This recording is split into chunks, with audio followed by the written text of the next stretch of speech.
Away from that then, and HTech is soon going to complete a year of their operations in India with the launch of the Honor X9b. That's a mid-range smartphone with earbuds and a watch. My colleague Sumita Karir caught up with Madhav Seth, the CEO of HTech India, to talk a little bit more about the affordability of 5G phones, component localization and lots more. Listen in.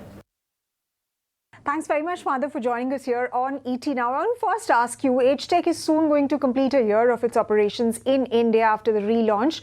And you recently launched the Honor X9b, a mid-range smartphone. There are earbuds also. There's a watch as well.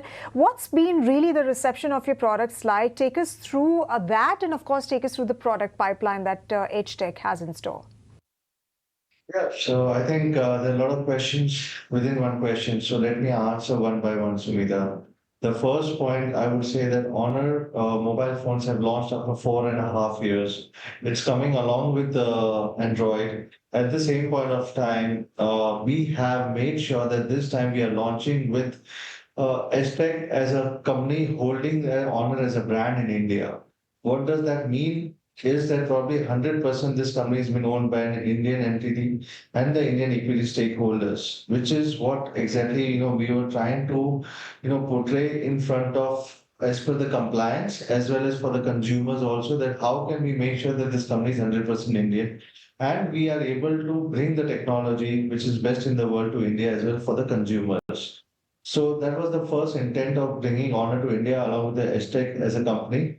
Secondly, we have got fabulous response in terms of brand acceptance because the quality of the brand, even while it was back in 2018, we had more than 6.5 million consumers which already were using Honor phones and they used to vouch for Honor quality phones every single time. So Honor quality was always been distinguished, always had a leading edge in technology. After 4 years span of time when we are launching the phones again, the most important point which Honor comes with it is now is more advanced technology and now they are looking for iconic innovations along with the technology, which probably I am more inclined to bring into India. So numbers are just an output where we define that probably how did it sell, but I would say the reception from the consumers in the community which we have built in, I think we have got a fabulous response. So HTech primarily operates in the mid-range category, affordable category. I want to understand from you, do you plan to remain restricted in this segment to tap into consumers perhaps moving from 5G onto 4G onto 5G handsets? Because there's been a wave of premiumization across categories. So are you looking to venture into that category, the premium category, or will it remain restricted on this? What is your near-term and long-term outlook? There are two things which I look into this is the ecosystem play. The ecosystem play is like the connected ecosystem devices and mobile phone as a hub. Mobile phone being the hub and then you have a laptop, tablets and audio and wearables all connected to that hub ecosystem which is mobile phones.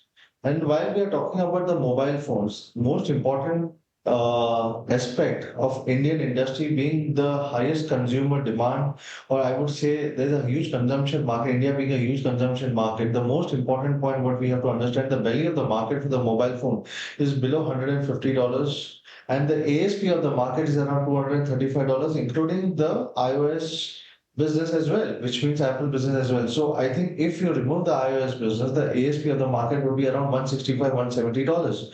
So the entire belly, though the people are going for a premiumization, which you said rightly, is because of the affordability, what people are getting it very easily. But at the same point of time, it is more of for the 5G phones and adaptation of the 5G phones above 15,000 rupees because people want to make sure that they are technologically advanced or they are buying a device which is securing the future for another 2 or 3 years in terms of technology. Hence they were buying devices which were more than their actual budget was.